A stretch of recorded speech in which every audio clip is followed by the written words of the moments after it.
Welcome back to part 2 of my interview with Joe. He recently was approved from the SBA to get a loan for his business startup. He's also a member of our Facebook group. So today we're going to be talking about how he would much rather be out making smiles.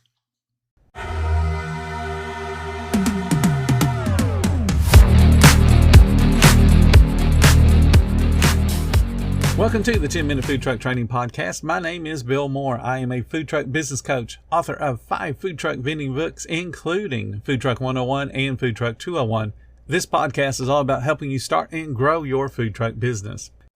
More customers, more sales, more opportunities. This is the power of marketing for your food truck. But effective marketing is more than just posting a few pictures of your food truck on social media. It includes branding and strategy, plus a realistic plan to kick it into action. Our friends at Table Needs are offering a free step-by-step food truck marketing guide to 10-Minute Food Truck Training Podcast listeners. Get your copy today. Link is in the description below. You have, I guess, a couple of different mentalities, people that want to get into this business. Some of them, their vision is, they don't realize it, but their vision is, I'm going to create a job for myself. And that's all that they do. They get open and they're selling food and they're happy. And they could do that 30, 40 years and still be happy at the end of 30, 40 years, but they don't really have a business. They just created their own job. I think what you've done is you've taken the steps to create a business, because at some point you could step back. That would be lovely. That would be the ultimate goal. And so I always have sort of a 5-year mentality, like what's this going to be in 5 years? Because there needs to be there needs to be some sort of growth plan. It doesn't have to be double digits. It just has to be, there has to be some place to go. And so I don't besmirch the idea of franchising. As a matter of fact, I think I could create a concept that would be very marketable, and I could create something that would be very attractive to someone who wasn't 100% sure of what they wanted to do. And the model that I'm thinking of creating is sort of a hybrid between a franchise and a co-op, because I love the community aspect of what you've created in the food truck training group. I'd love to be able to work with a few people, not hundreds of thousands, but a small group, and say, I've done all this research. I've learned all these things. You don't want to go that far down the rabbit hole? Here's my concept. I'm going to help you get started. I'm going to show you how it all works. Yeah, you're going to pay me for this, but in more of a consultant of a relationship.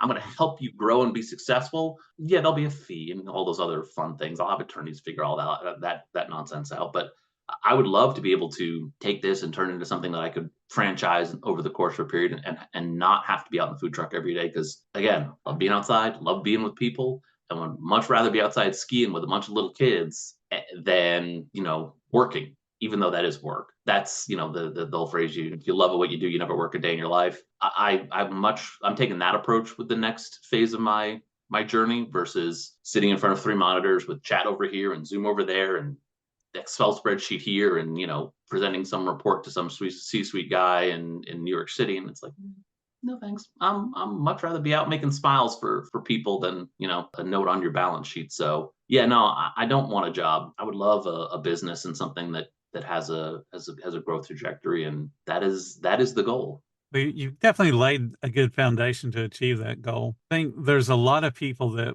have that ultimate dream like you do. They want to, franchise and see a number of their own little food trucks around the country, which who wouldn't want to do that? Who wouldn't want to be the next Cousin's Lobster, except doing it right and growing to, a few hundred trucks around the country would be absolutely amazing.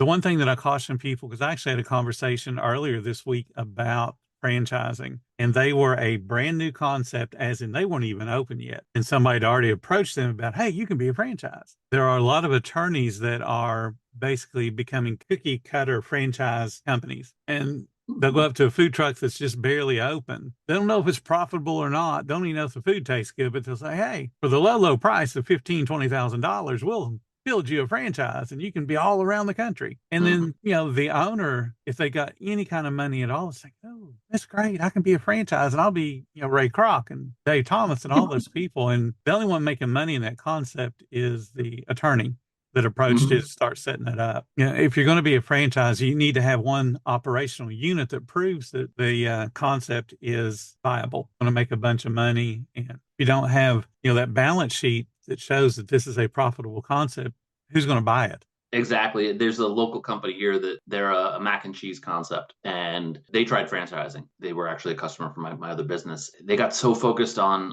that the other stuff just didn't seem to be super important to them. And again, if I'm going to do this right, and when I use that phrase, it has a meaning. It's not doing it right means doing it with intention, with purpose, and forethought. So it's just easier to say to do it right than to have the other mouthful. But to do it with intention, purpose, and forethought, you have to build the business, you have to prove the concept, you have to get the balance sheet right, and then you have to approach the attorney. You have to approach that person and say, okay, here's how I'm going to structure this. Now, navigate that process for me because I don't know that process. I don't know how to create an FDD. I don't know how to create those Right. documents. I'm not an attorney. We're going to do this together. And then it's about not to me would be about finding the right partner and not even maybe accepting the first one, but finding someone who also shares that vision, who also has that passion, who wants to see it grow. Because at the end of the day, operationally, they have to be as committed to the process as you are. They have to have the same business acumen. They have the same passion for it. Maybe they don't have all the tools. Maybe they don't want to become an expert in all of these little things. They want, recipes. They want a formula. They want to, not have to do the engineering, and that's okay, but they have to have the other intangibles. So I wouldn't even I would go through a vetting process. The vetting process have to be mutual to even consider taking this to a franchise concept. And so that's again thinking about it. It's 5 years down the line. Right now, I'm just having so much fun. We have snow cone nights where we have purchased a snowy shaver. I got this giant shaver sitting on my kitchen counter, bags of ice, and we mixed up batches of syrup and different flavors, and we're trying stuff. We're making snow cones, and my kids are taking video of it. They're my 13-year-old's my social media manager now. She's posting stuff, and she's loving that little role that she's carved out for herself. Because I may have started doing that 10 years ago, but I wouldn't know a TikTok from a pocket watch. So I've got an expert in the social media world as a 13-year-old. My 10-year-old just loves making stuff. So she's learning how to use the snow cone machine. We're just having fun developing these things, developing our flavors, our concept. We have waffle cone night again last night where we banged out,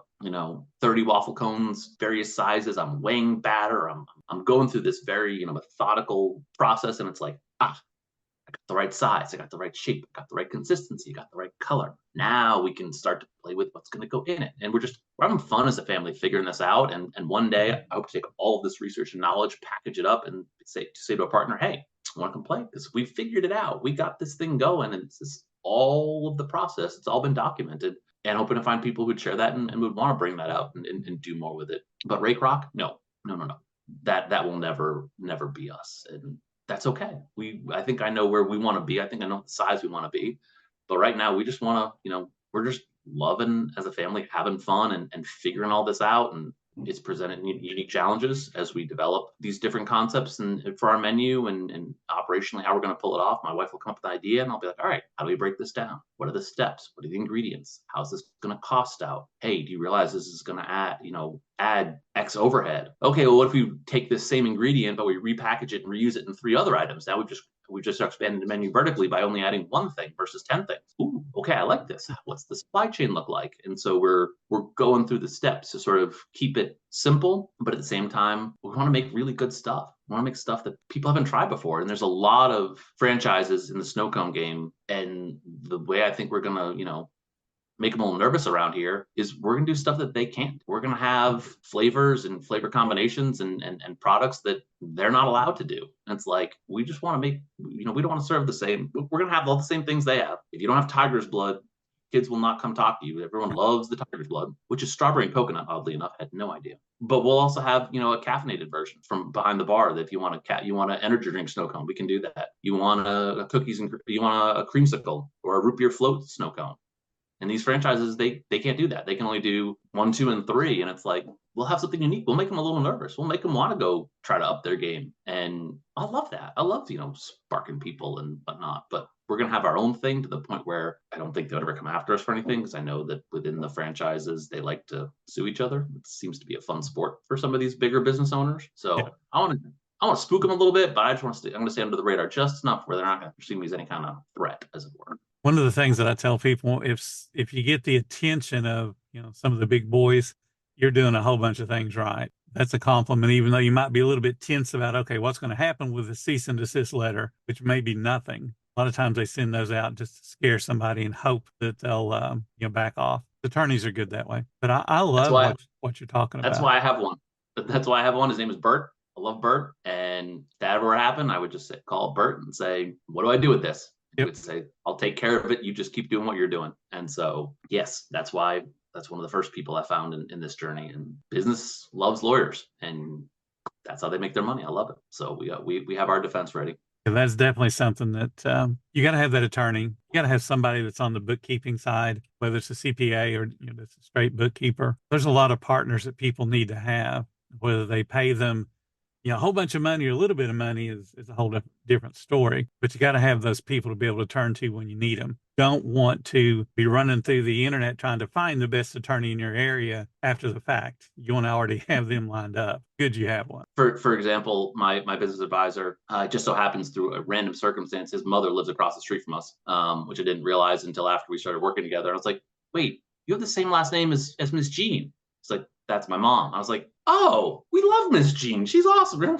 Super small world. I need to get QuickBooks up and running. I need to get the accounting and stuff going. And I didn't jump on it right away back last October. I have receipts and spreadsheets, but I thought, you know what? I need a QuickBooks going, probably need it going like end of March, early April. That would be the worst time in the world to call up Bruce and say, hey, can you help me get this QuickBooks thing installed and up and running? He's not going to take my phone call. But January 15th, he took my phone call and he said, yep, we can get all this up and running and I can have the system installed and train you and get you set up on these tasks for the partial bookkeeping, and we'll do the other stuff on a quarterly basis, and we'll have that all set up and running by February 1st. I was like, Bruce, I love that. Thank you. We're good to go now, because I saw the future. I saw when I was going to need the product, and I realized that partner was not going to be wanting to take that call at that time. And so we're going to get it started now. And he was like, you're absolutely right. This is the time to get it started now. Come April, no, we are not doing QuickBooks installs and bookkeeping stuff. That is not happening for you. So I operate under a lot of empathy. I like to try, I get that from my photography days, working with these brides, looking at people and, okay, how is this going to impact their business, their life? All right, let me make sure I fit in the nicest way possible, because I want to be a good partner. I want to be friends. I want you to take my call when I need you, not, oh yeah, it's that guy. We'll get back to him when we get back to him. So having those relationships and fostering relationships, to me, it's huge. And, because we're all people. And if we're nice to each other, if we're friendly, if we're patient and kind, typically good things will happen. Join us tomorrow for part 3 and the conclusion of my interview with Joe, where we're going to be talking about his belief in becoming successful. Thank you so much for listening to the 10-Minute Food Truck Training Podcast. If you're finding all the information helpful to your food truck business, please become a monthly supporter of the podcast. Just hit the support button or follow the link in the description. Every little bit does help keep us going. Join our Facebook group. It's called Food Truck Training. We have a whole bunch of awesome members at all different levels, from brand new beginners to decades-old veterans. They've all got your back when it comes to helping you with your food truck. And again, thank you for listening. Come back tomorrow, because I got plenty more to say when it comes to helping you and your food truck business grow.